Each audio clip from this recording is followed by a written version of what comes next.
Amén. Queridos hermanos, la verdad es que esta semana ha sido, como saben, convulsa y emocionalmente un poco fuerte, ¿no? Del martes pasado, como comentábamos el miércoles en Oremos, el Señor se llevó al hijo del pastor Cameron Walcott y pues nuestro hermanito Caleb está celebrando en el cielo. Tenemos constancia. Ha habido varios hermanos, profetas y hermanos que el Señor les ha mostrado visiones de nuestro hermanito en el cielo, ¿verdad? Y el Señor me llevó a compartir algo. Los miércoles son especiales. Yo creo que hay tal atmósfera del Señor que muchas veces uno lleva cosas planificadas, pero el Señor te las desmonta. Y a mí me desmontó, pues desde luego no pensaba compartir lo que compartí. Y compartí, como sabéis, acerca del testimonio de mi hija con la sanidad. Compartí acerca del testimonio con mi hermana con la sanidad. Y el Señor me hace una pregunta en ese momento. Mientras estaba aquí orando, el Señor me confronta y me pregunta cómo responder ante Dios. Es decir, cómo responde uno ante el Señor. Y para mí la pregunta va un poco más allá, es cómo responder ante Dios y no errar en el intento.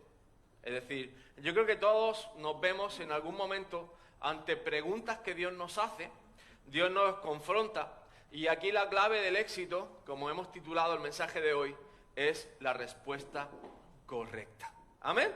Así que, si os parece, vamos a ir viendo diferentes personajes de la Biblia, vamos a ir viendo diferentes aspectos que nos van a ayudar a entender esto un poco más y sobre todo hagamos la siguiente reflexión. Yo creo que hay un montón de respuestas correctas, sobre todo en la vida de Jesús. La gente venía con preguntas para pillarlo, para matarlo, para encarcelarlo, para enjuiciarlo y sin embargo Jesús siempre tiene la respuesta correcta. Pero dentro de eso hay un montón de hermanos y un montón de ejemplos bíblicos que tenemos con la respuesta correcta, y no solo la respuesta, sino la reacción correcta ante una prueba o una adversidad. La primera reflexión que me llevaba es cuando me pongo a leer al apóstol Santiago, y quiero leerte este texto porque yo creo que es bastante reseñable.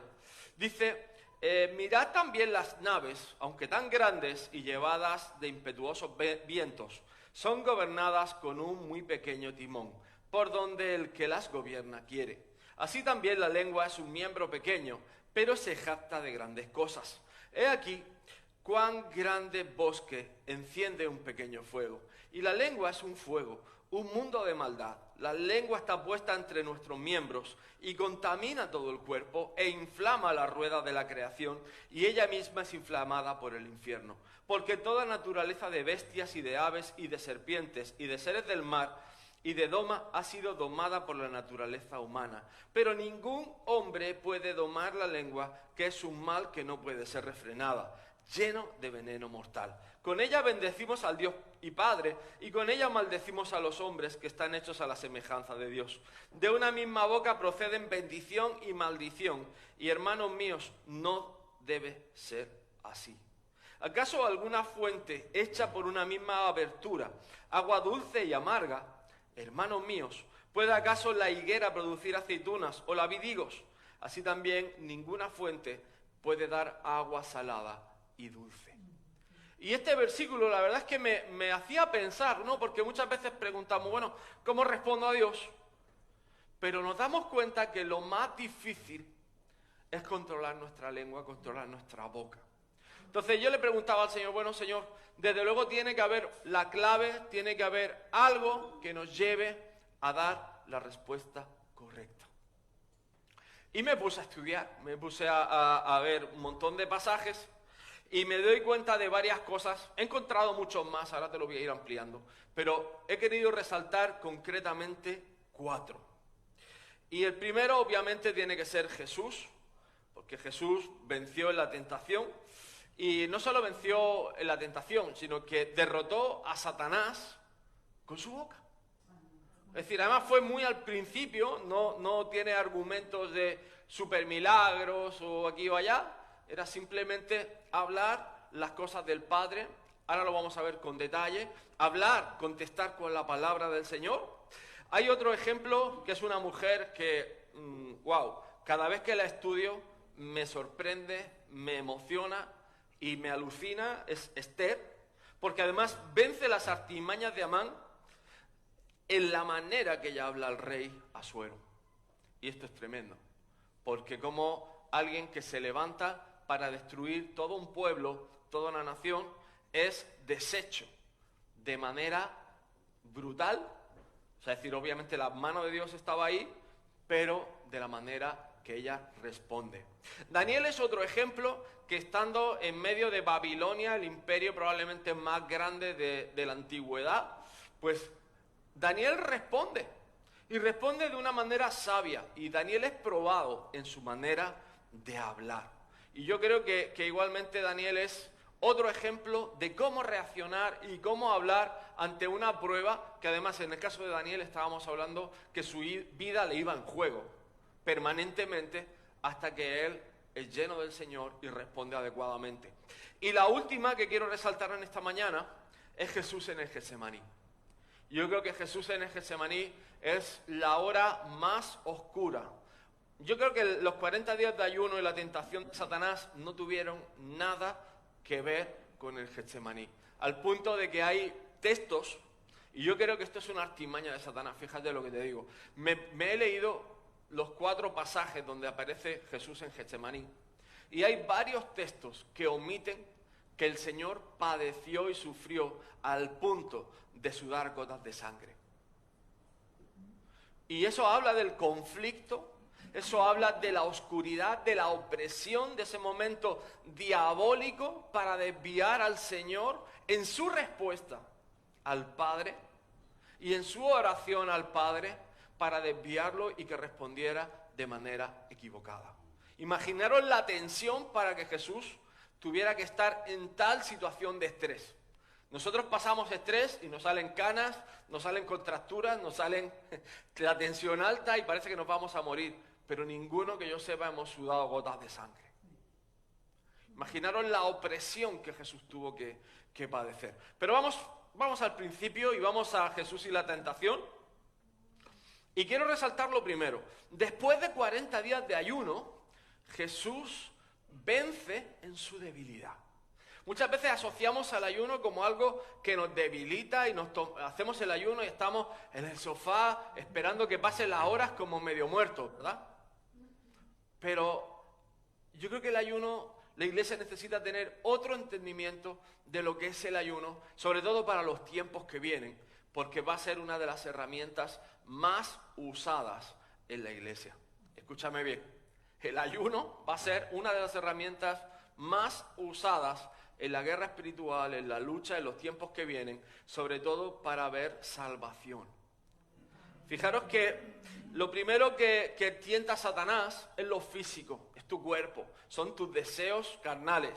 Además, uno que es muy básico y muy elemental, que es la comida. Y yo creo que a todos nos gusta comer. Si a alguien no le gusta comer, lo siento mucho, pero es uno de los mayores deleites que hay en este mundo.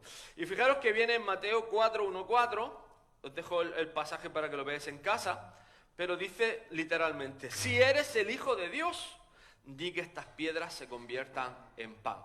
Y estamos hablando del Dios que trajo maná en el desierto, que de pronto había perdices en mitad del desierto, que en la peña de Oreb hizo brotar agua. La pregunta es, ¿Jesús podría haber convertido las piedras en pan? Sí, obviamente sí. Pero sin embargo contesta. Y quiero que entiendas por qué cuando hacemos una escuela bíblica, cuando hacemos cosas así, por qué son tan importantes. Te lo voy a poner de otra manera, fundamentales. Porque la única manera que tú tienes de aprender a responder es a través de la palabra de Dios. Y aquí hay una cosa clave y es que Jesús no se inventa la respuesta. Todavía. Porque vamos a ver luego que no es que se la invente, sino que es guiado por el Espíritu Santo. Y esa es una de las grandes claves de esta mañana y de este mensaje. Pero Él usa la palabra. Y fijaros lo que dice. Y te afligió y te hizo tener hambre y te sustentó con maná, comida que no conocías tú ni tus padres le habían conocido, para hacerte saber que no solo de pan vivirá el hombre, mas de todo lo que sale de la boca de Jehová vivirá el hombre. ¡Wow! Y Jesús está respondiéndole esto.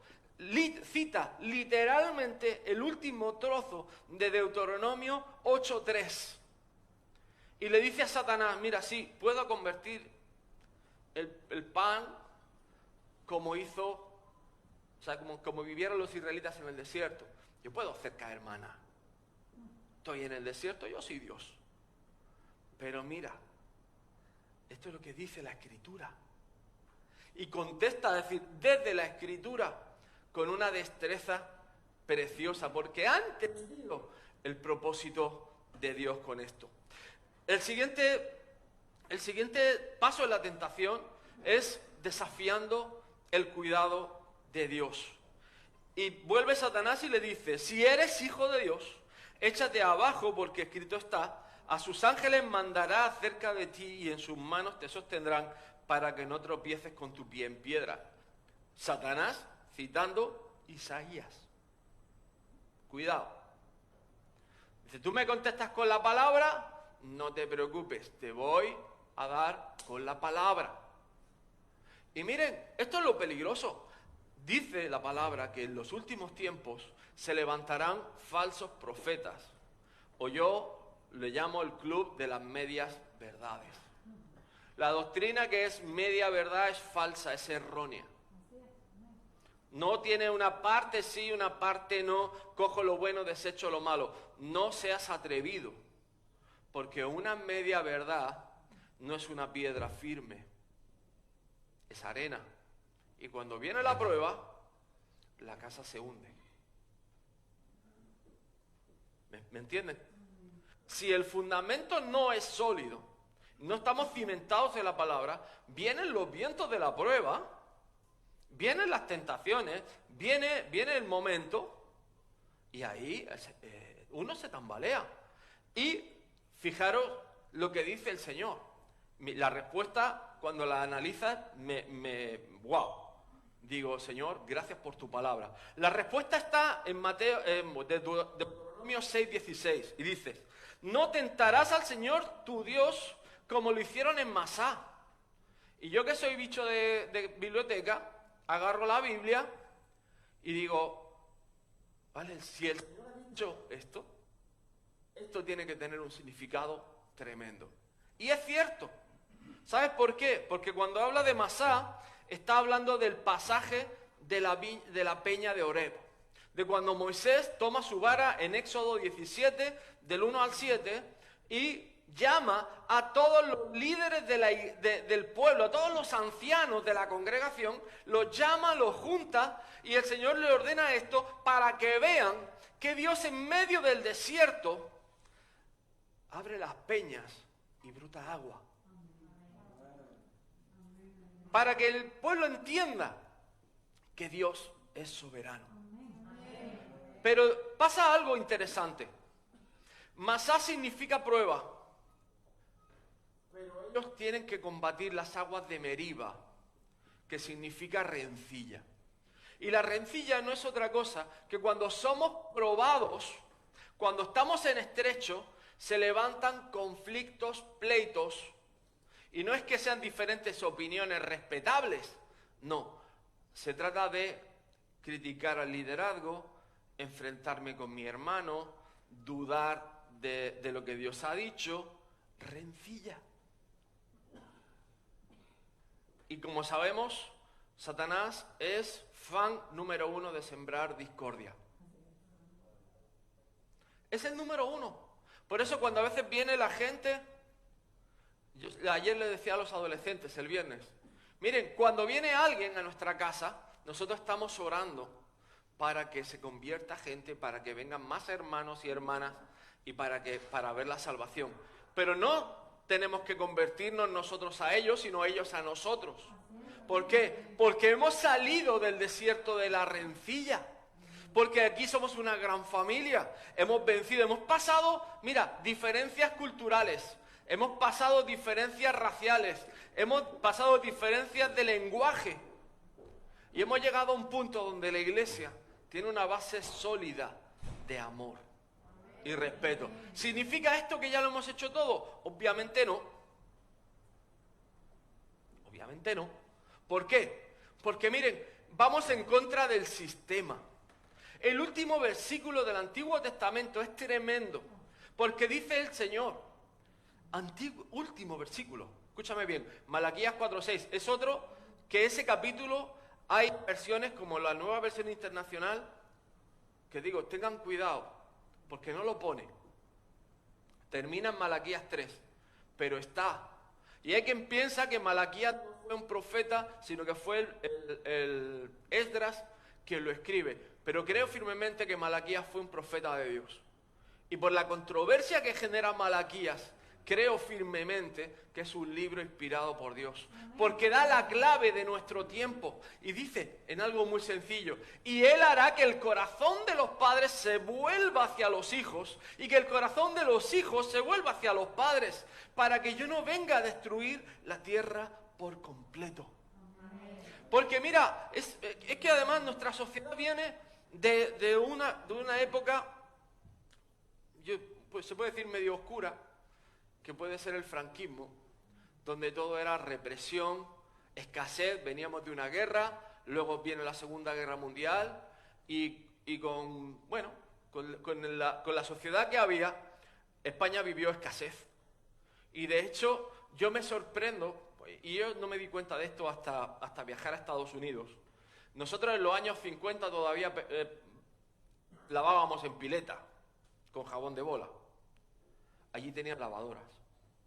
En los años 60 sus coches tenían aire acondicionado y eran obras de arte. De hecho, tienen más valor ahora que antes prácticamente. ¿Por qué? Porque eran precursores del diseño, de la calidad, y eran cosas hechas para durar. ¿Cuántos coches de los años 60 tenemos nosotros? Casi ninguno. ¿Por qué? Porque no estaban, es decir, no teníamos los medios, no teníamos la visión, no teníamos el entendimiento. Y esto hizo que cuando esta generación tiene a sus hijos, le quiere dar de todo. Y como le quieren dar de todo porque ellos no han tenido, ahí se pierde lo que yo pienso que es el sueño americano, que es algo muy bueno, que es soñar, emprender, pelear por ese sueño. Porque, mira, honestamente vivimos en un país donde parece que somos más fan de la paga o del funcionariado, y de hecho somos uno de los países que más funcionarios tienen, pero yo creo que el funcionariado es un corte de sueños, es un corte al emprendimiento. Y claro, si tú dijeras, vale, pero es que eso ha sido una bendición porque los padres han bendecido a sus hijos. Y la realidad es que no. Porque la siguiente generación no le ha puesto freno, no ha puesto límite, porque han seguido transgrediendo los límites. Quiero que me entiendas aquí. ¿Qué es lo que ocurre? El otro día estábamos en la calle y una chiquita insultando y hablando, creo que de una manera ofensiva. Le dices, por favor, habla bien. Y lo primero que te dicen, tú no tienes por qué decirme cómo hablar, porque yo puedo hablar como a mí me dé la gana. No tienen límites, no tienen barreras, pero eso es un problema de base, y es que en casa no han tenido un límite o una barrera. Y eso, a la larga, cuando son chiquitillos, nos hace gracia. Mira lo que dice, o mira la palabrota que dice, o tal, mira qué gracioso. Vemos a la pulguilla haciendo las gracias y nos resulta simpático. Pero la pulguilla crece y ya no la controlas. Y tratamos todas las semanas con padres que anhelan que sus hijos les hagan caso. Y tratamos día tras día con hijos que están huérfanos de padres Porque no ha habido un rol correcto de padre, hijo, hijo, padre.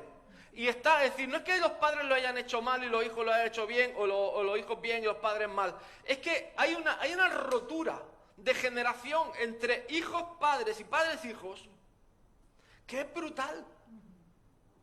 Y aunque vas en contracorriente, alguien tiene que decir con autoridad, señores, esto es lo que funciona. Y con la misma autoridad que Cristo hablaba, nosotros tenemos que ser ejemplo.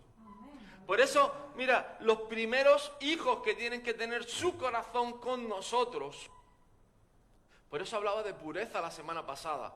Y es algo que el Señor me ha confrontado, de que cuando estemos de todo corazón.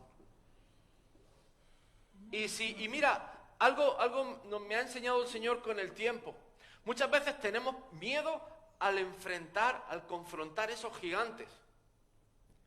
Pero tengo que decirte dos cosas. Hasta que no enfrentes al gigante cara a cara, hasta que no te pares delante de él y le digas, mira, el plan de Dios es este, con la Escritura. Es un Adán, es una Eva. Es un lugar de paz, donde Jesús está en medio. Y Él se pasea y tiene comunión. Y ese huerto, ese Edén, esa es mi casa. Y a partir de ahí, tú no tienes nada que hacer aquí. Y no es la destreza de David, no es la fuerza de los osos, es el Espíritu de Jehová. El que confronta, el que hace vencer y el que rompe los yugos. El que rompe con autoridad. Pero llega un momento, hermano, que los papás tenemos miedo a decirles que no. Y los hijos en su adolescencia, adolecimiento, es decir, carencia de, no tienen miedo a decir que no. Y creen que tienen que probarlo todo, que tienen que vivirlo todo. Y eso es peligroso. Porque no es así. No tienes que vivirlo todo, no tienes que pasarlo todo, porque no todo conviene y no todo edifica. Amén. Vamos avanzando. Jesús vence a la tentación con verdadera adoración. Y volvemos al caso. Satanás lo lleva a un monte muy alto y le mostró todos los reinos del mundo y la gloria de ellos. Y le dijo, todo esto te daré si postrado me adorares. Y vuelve a contestar con Deuteronomio 6:13. Y dice, al Señor tu Dios temerás y solo a Él servirás y por su nombre jurarás. Mira, y hay algo que es muy serio, porque la Biblia dice que normalmente no jures. Pero Santiago igualmente dice, pero sobre todo, hermanos míos, no juren ni por el cielo, ni por la tierra, ni por ninguna otra cosa. Cuando digan sí, que sea sí.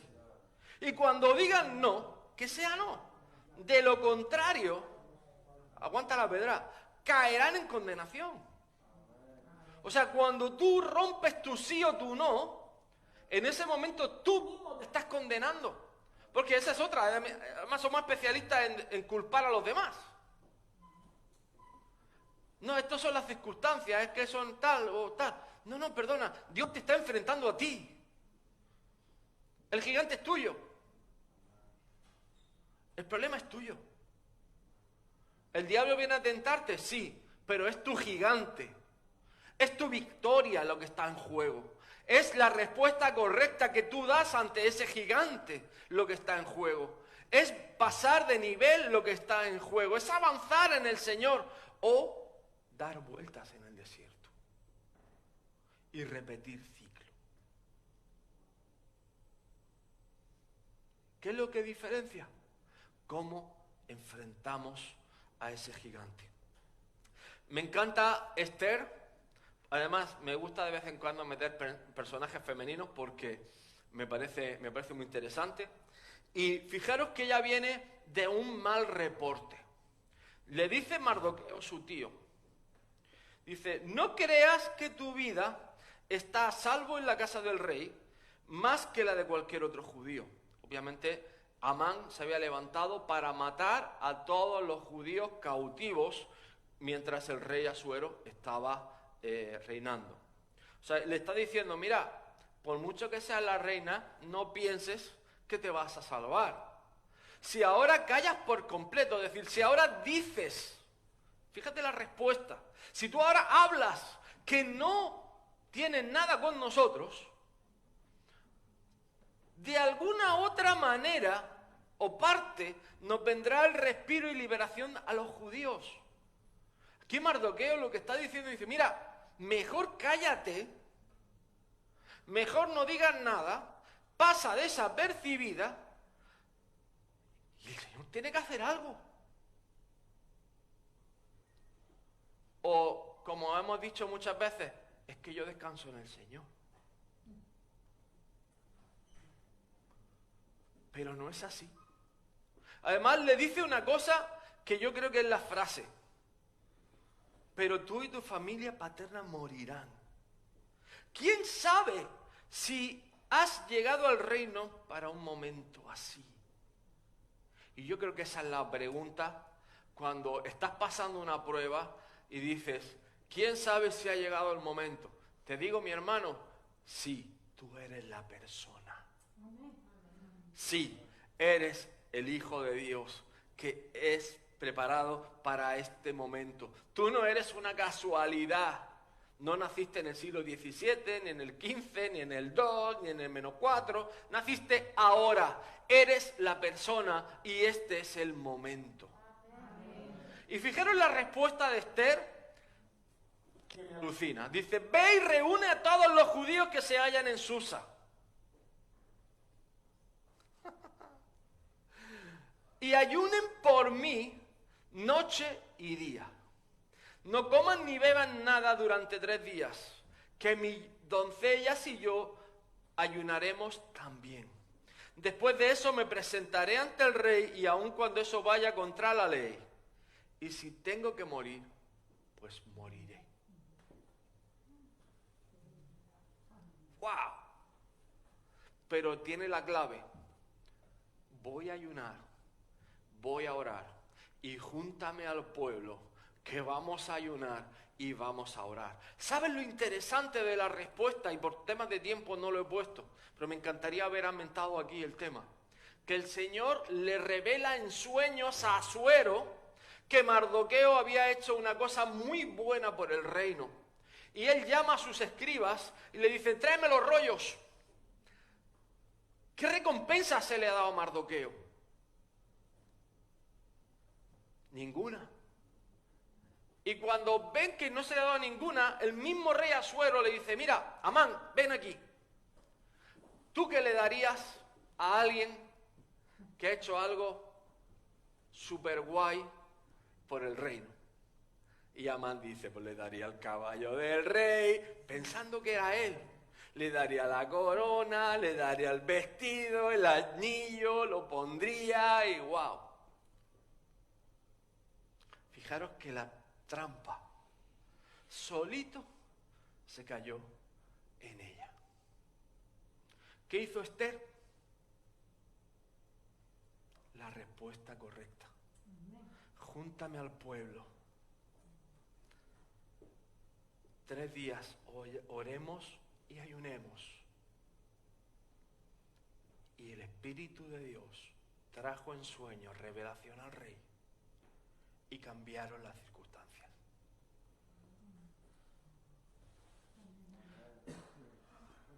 Es tremendo. Es tremendo, es absolutamente tremendo. Mira, Esther halló gracia delante del rey y Dios le habló en sueños acerca de Mardoqueo. Te voy a decir algo, Dios no necesita tu ayuda, pero sí quiere que le busques. Hay algo que no es negociable, es que tú busques a Dios. Dios anhela estar contigo, Dios te ha diseñado, Dios te ha creado, Dios te ha formado para que habites con Él, para que convivas con Él, para que tengas ese celo y ese anhelo por Dios. Por eso es tan importante que cierres la puerta y te metas con el Señor. Que dejes el ruido, que dejes el afán, por mucha presión que tengas. Pero busca al Señor. Algo, mira, Daniel, para mí es un ejemplo de pureza y, como digo, me encantaría ampliarlo. Pero dice, en lo íntimo, Daniel se propuso no contaminarse con la ración de comida y bebida del rey que se le daba y le pidió al jefe de los eunucos que no se le obligara a contaminarse. Mira, algo que es tremendo. Babilonia va a querer mezclarse con el pueblo de Dios. Pero el pueblo de Dios tiene que tomar la decisión de no mezclarse con el mundo. Y eso incluye películas, o sea, todo tipo de arte, sea música, películas, teatros, ocio, o llámalo como quieras, televisión. Pero hermanos, tenemos que ser una nación apartada y santa si queremos ver la mano de Dios. Porque además, fíjate, habla a jóvenes. Dios le dio a estos jóvenes conocimientos e inteligencia en todas las letras y ciencias. Además, Daniel era muy entendido en cuestiones de visiones y sueños. Pero ¿cómo empieza esto? Empieza la decisión de no me voy a contaminar con el sistema. Y hay un testimonio en Daniel 1:20 que dice, en todo lo que el rey les preguntó, y que tenía que ver con cuestiones de sabiduría e inteligencia, los halló 10 veces más sabios que todos los magos y astrólogos que había en todo su reino. Y son jóvenes que no se conforman a este siglo. Nos toca vivir en Babilonia, ok, pero no somos de Babilonia. Nuestro Dios no es Baal. No es Astarot, nuestro Dios es otro Dios. Por eso, hermanos, es tan importante que nosotros, papás, mostremos diferencias. Amén, es algo que nos toca. ¿Por qué? Porque hablamos de revelación. Y la revelación viene a través del Espíritu de Dios. Y habla además de lo que Dios está obrando dentro de nosotros, que sale hacia afuera. Por eso es importante que el Espíritu de Dios nos dé también entendimiento sobre lo humano. Hay un don del Espíritu Santo que es el discernimiento de espíritu. Está el don de conocimiento, está el don de sabiduría, el don de inteligencia, que son dones que vienen de parte de Dios. Y honestamente, no los pedimos.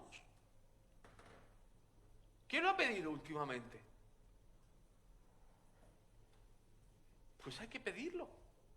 Son dones. Dice el Señor que yo le doy al que pide. Pedid y se os dará. No, pero es que yo estoy pidiendo un coche. Pero es que pide bien. Dones. Que sí, que vendrá el coche. Pero pide bien. Pide con revelación. Porque mira, el problema de todo esto es que muchas veces te quedas solo. Y en esa soledad nos vamos al huerto del Getsemaní y vamos terminando. Pero dice, ¿cómo responder cuando nos duele y nos quedamos solos? Y es divertido ver cómo Jesús les dice a sus discípulos, mi alma está muy triste hasta la muerte. Quedaos aquí y velad conmigo. Y yendo un poco adelante se postró sobre su rostro orando y diciendo, Padre mío, si es posible, pase de mí esta copa, pero no sea como yo quiero, sino como tú. Y yo creo que esta es la clave fundamental de esta respuesta de Jesús. Que no sea como yo quiero, sino como tú. Y aquí te digo que probablemente para un judío, el morir en la cruz era una maldición, era un símbolo de ser maldito. Ningún judío querría ser crucificado. Porque era algo detestable. Y yo creo que en nuestra cultura hay cosas que son totalmente fuera de entendimiento. Pero ¿qué pasa con la aceptación de las cosas que Dios tiene para nosotros? A lo mejor no son las que más nos gustan, pero son las que Dios tiene para nosotros. Eso no significa que vas a vivir derrotado. Eso significa que te toca pelear y que te toca ser constante.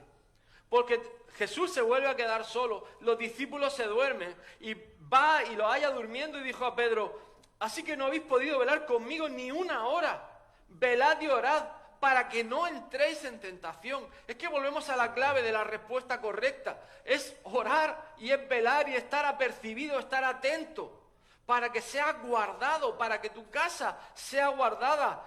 Porque dice, mira, el espíritu a la verdad está dispuesto, pero la carne es débil. Y el Señor se va y oró por segunda vez diciendo, Padre mío, si no puede pasar de mí esta copa sin que yo la beba, hágase tu voluntad. Y su carne está gritando por dentro que no. Y esa es la hora donde la mayor opresión satánica y demoníaca probablemente del mundo estaría sobre Jesús.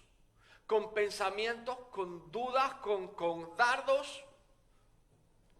Y encima se lleva a la iglesia a orar a los escogidos y se quedan dormidos. Tal era la tristeza, tal era la opresión, que no aguantan ni una hora orando.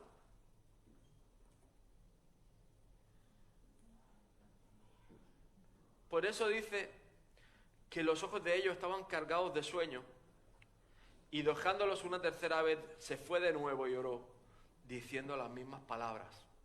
Y aquí en chiquitito lo he puesto, si queréis os paso luego las notas.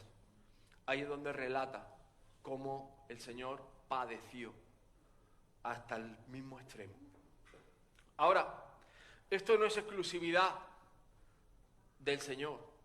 Abraham, ¿cómo responde? Pues sale hacia lo desconocido. Moisés, ¿cómo responde?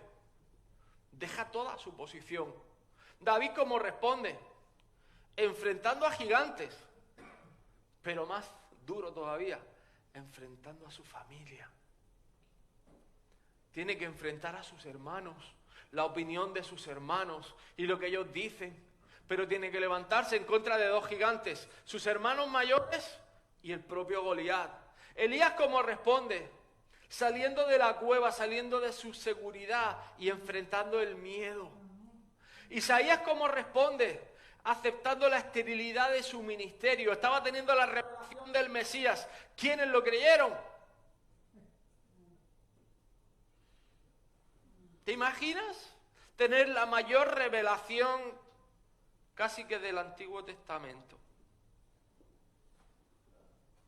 ¿Y cero? ¿Cómo responde Ezequiel cuando le dice en Ezequiel 2 el ángel, cómete este rollo? Hay dolor, lamento y ayes. ¿Cómo responde Jeremías cuando le ponen de cárcel en cárcel o en prisión en prisión?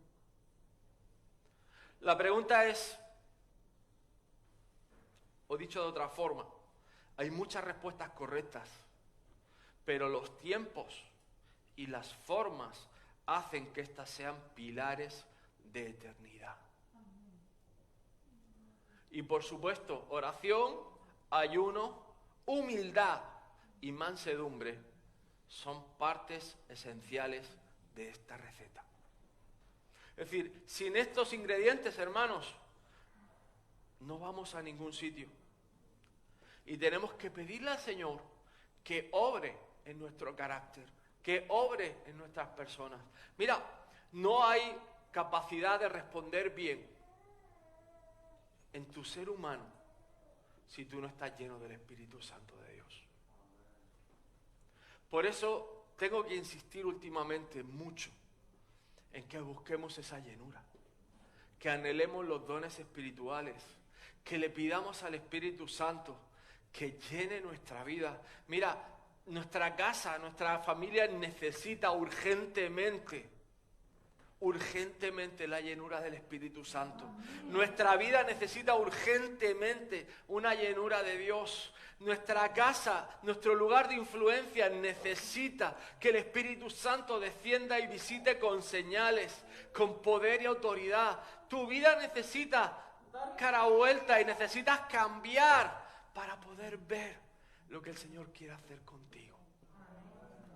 Ponte de pie, vamos a despedirnos con esta oración y espero que mínimo te haga pensar en esta noche. Padre, te damos gracias, Señor, en esta mañana por tu amor y por tu misericordia, Jesús. Te doy gracias, Señor, por cada uno de mis hermanos, Señor, y por las familias y casas que representan aquí en esta mañana. Yo te pido, Jesús, que tú sigas trayendo ese anhelo, ese fuego, Señor Padre, esa sed de justicia, Padre, para poner por obra todo lo que tú nos estás llamando a hacer. Yo te pido, Jesús, que no nos dejes de tu mano en ningún momento, Señor, que nos libres de la tentación y sobre todas las cosas, Señor, que nos hagas sabios en entendimiento para saber cómo responder correctamente en tiempo y forma, Señor. Padre, trae sabiduría a esta casa y te pido tu Santo Espíritu, Señor, traiga ese espíritu de temor santo, de reverencia santa, Señor Padre, donde entramos en una comunión íntima y personal contigo. A ti te damos la gloria y la honra en el nombre de Jesús. Amén y amén. Hermanos, que el Señor os bendiga.